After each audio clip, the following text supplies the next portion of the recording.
And I really want to thank every single person in the audience for making the effort to come. Despite the tube strike, I'm sure it was a real mission to get here. It certainly was for me. It took me 2 hours and 15 minutes. But I'm glad I chose this venue. And I chose it for a very simple reason. No one understands the need to live within your means better than accountants. You are the people who spot the problem before the bill arrives. You know the difference between a plan and a promise. And unlike most politicians, you actually believe that numbers should add up.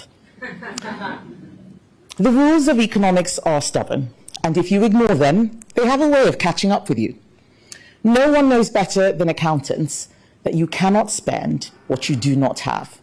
And that is why I am here today. We are living beyond our means. We are spending more than we earn on welfare, on union pay rises, and increasingly on debt interest.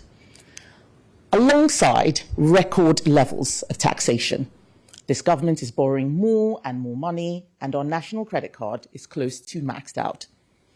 The markets are starting to worry, but rather than focus on these serious economic challenges facing our country, Labour are too busy blaming the last government for problems of their own making. They are finding governing harder than they thought. I could have told them that. Just last week, Keir Starmer launched Phase 2. Phase 2 didn't even last 3 days. Deputy Prime Minister is gone after trying to avoid the very same taxes that the Chancellor wants to put up. So they've just had a huge reshuffle. It's a huge reshuffle, but it is born not of strength, but a political crisis. And the person who has caused the most grief to our country, the Chancellor, is still in post. She has already put up taxes by about £40 billion. That's the biggest tax raid this country has ever seen.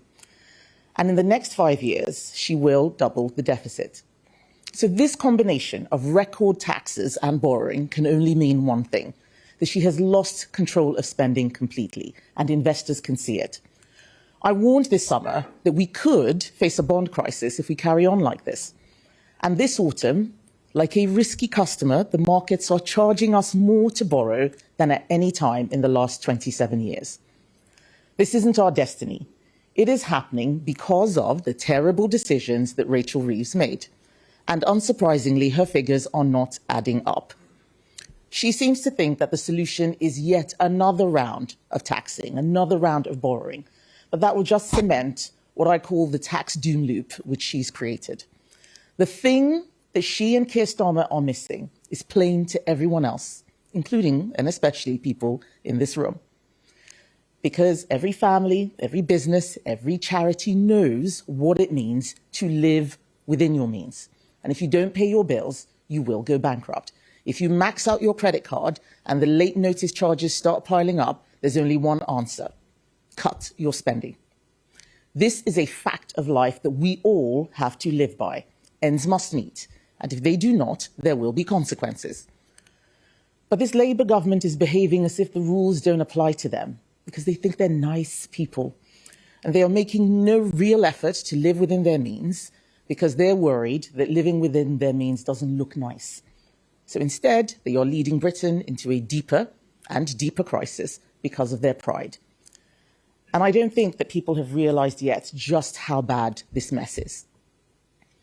Our children will someday have to pay back the debt that Rachel Reeves is now taking on. They will grow up in an uncertain world. They will enter a job market fundamentally changed by AI. They will compete with talent and capital in growing economies around the world. They will pay for our health, our social care, for the pensions we draw, for the services we need. And on top of all that, they are going to be saddled with paying for Rachel Reeves' wasteful borrowing. That is not fair. She promised to stick to the fiscal rules that she inherited. She broke that promise at the earliest opportunity to go on a borrowing spree. And what did she spend it on? Inflation-busting pay rises for the unions, the same unions that are going on strike right now. She spent that money on Ed Miliband's pet energy company, an energy company that won't produce a single watt of power, and a bill for sickness benefits that are spiraling out of control. Our children will be paying for all of this with interest on top, compounded over decades. They may end up borrowing to pay off the interest on this borrowing. This is like taking a credit card out to pay off another credit card. Nobody in the real world thinks that this is sustainable. There is a hard truth that we must face up to in this country, that we must be brave enough to confront. Britain's standard of living is not an entitlement. It is the sum of our collective efforts. There is no guarantee that we will enjoy a particular quality of life just because we are the United Kingdom. If we want it, we have to earn it. If we want to stay wealthy, we have to produce wealth. We cannot print it. And those politicians spending money on things we cannot afford or making promises they can't pay for are misleading you. They are fooling you. And your children, my children, our children will pay the bill. The Conservative Party is the only party that is talking about this. We seem to be the only party that understands this. And under my leadership, we will continue to tell these simple economic truths. Back in 2010, we inherited from the Labour Party a deficit never seen before in peacetime history. Gordon Brown had not fixed the roof while the sun was shining, so when the financial crisis came, we were exposed. The state was borrowing £1 of every £4 it spent. And it was the Conservatives, as usual, who were elected to clean up an economic mess. We came into office with a clear plan. We were honest with the public about what needed to be done before the election. We took difficult decisions and Labour hated and voted against each one. But we reformed welfare so millions more got into work. And we brought down the deficit every single year until the pandemic. And I'm not saying that everything we did was perfect, because if it was, we would still be in government. That's a fact. But we did take some hard decisions so that when a storm came, a once-in-a-century pandemic, we could act. We saved jobs, we protected livelihoods, and we kept businesses afloat. We got the country through it. But the pandemic is now over. Yet this government is borrowing for day-to-day spending, for welfare, for public sector salaries. Their only money-saving idea, the Office for Value for Money, is now being closed down because it cost the taxpayer £1.6 million. This is not serious. The problem is that the more Rachel Reeves taxes us and the more she borrows, the less we will grow. She put up employers' national insurance. We warned them this was a tax on jobs, so it proved to be. Unemployment has risen every month, bar one, since Labour won the election. These numbers aren't just statistics. Each one is a career terminated, a surrendered, a family with plans ruined, a household in hardship. And what no one ever sees is the jobs that weren't created as a result of these taxes, or the young people who didn't get their first break.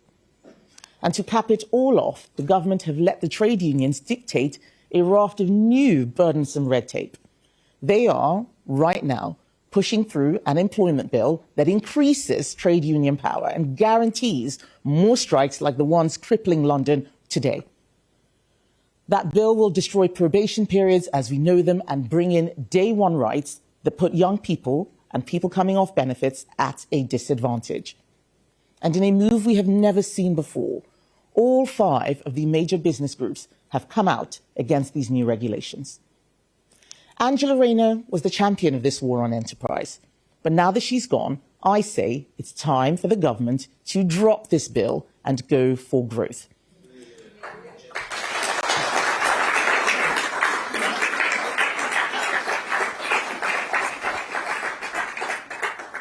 But what does that mean? It means backing business, not taxing business, better limited regulation, controlled lower taxation, cheaper abundant energy. These are the essential ingredients for growth. Everything that this government is doing is making life more expensive for all of us. After just 1 year of Labour in office, taxes and bills have gone up by £1,700 for some families. After her budget last year, the Chancellor promised that she wouldn't be back for more taxes. But we know she will be. All summer, there has been speculation and briefing from the Treasury about an endless series of tax rises. Because that budget last year hammered growth. Firms stopped hiring, people lost their jobs, and hundreds of thousands more are on welfare. And with a series of unfunded U-turns demanded by Labour backbenchers and granted by a Prime Minister who is too scared to face them down, she has got a multi-billion-pound black hole in her figures. So what's her plan? She's going to tax us more. She's in the Treasury right now, I'm sure, with officials. I'm the former Treasury Minister. I know how it works. She'll be desperately making plans for anything she can lay her hands on. She will be looking at hiking tax on our homes, on our wages, on our pensions. Every single one of us will be paying a Reeves penalty this winter. This is the tax doom loop. The fundamental problem is our economy is being run by people who think that it is government that creates growth. It's not. It is business that creates growth. We know that you cannot tax your way to growth. But if they cannot create growth, then at least they have a duty to ensure that we live within our means and only spend what we earn. We all have to accept that government cannot do everything. There is another way. We need to have difficult conversations, not just about what government can do, but about what it cannot do. State spending is nearly half of GDP. Nobody sensible thinks that's sustainable. But as usual, the Conservatives are the only party really making this case. We are the only party fighting to protect the money you earn. The only party arguing the government has to live within its means. Every single other political party in Parliament today, every single one, wants to increase welfare spending, and they voted to do so. They want to lift the two-child benefit cap. They don't mind that our sickness benefits bill alone is on course to reach 100 billion by 2030. There are some people in government who must know that things need to change. You can picture their faces looking at the latest OBR figures, but the truth is they came into government with no real plans for how to save money, only how to spend it. That's why they are in trouble.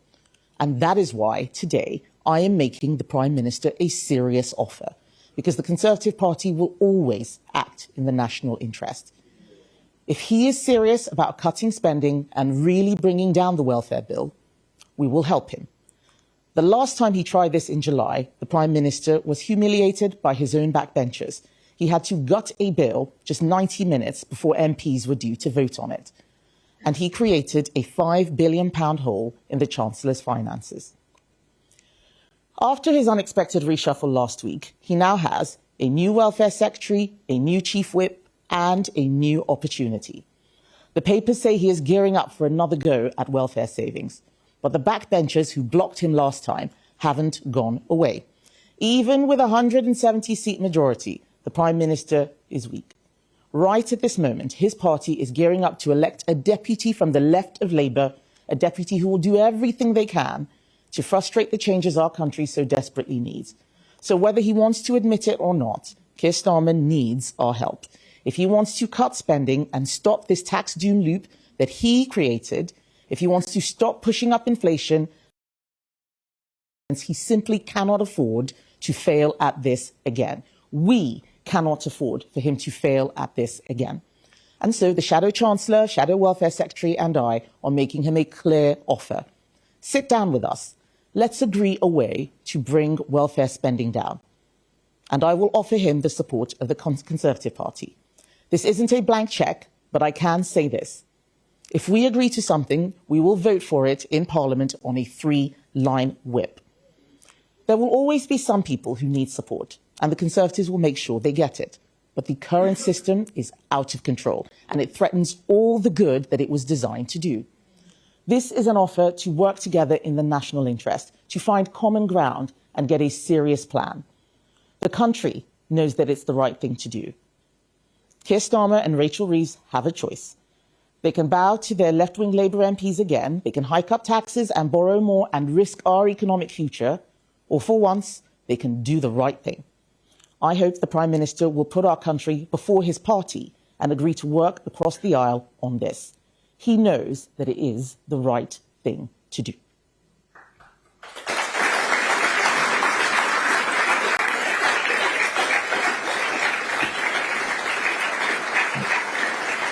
Thank you.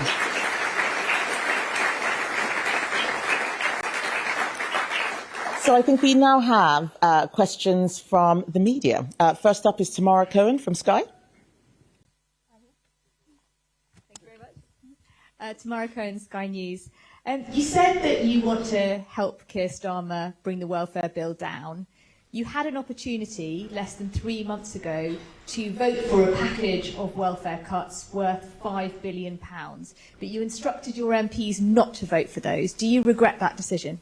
No, because that bill did not reduce welfare spending. That bill increased welfare spending. Just because they say it's going to reduce spending doesn't mean that it will. They knew at the end of it that that bill was actually going to increase spending. They changed the bill halfway through, 90 minutes before we voted. Of course we weren't going to vote for that.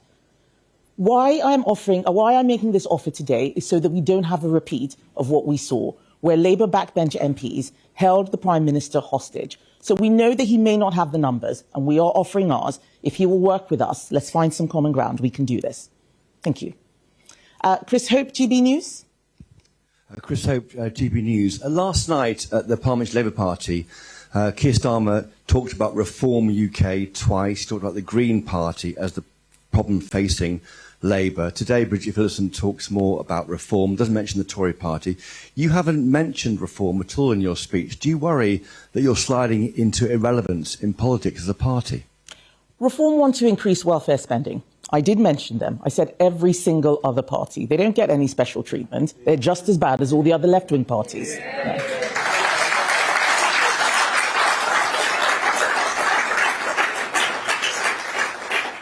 But the fact is, the Prime Minister is facing a political crisis. He is now more focused on what's going on with the Labour Party than what is going on with the country. It is my job as Leader of the Opposition to bring the attention to the issues that affect all of us, not on who's going to be Deputy Leader for Labour.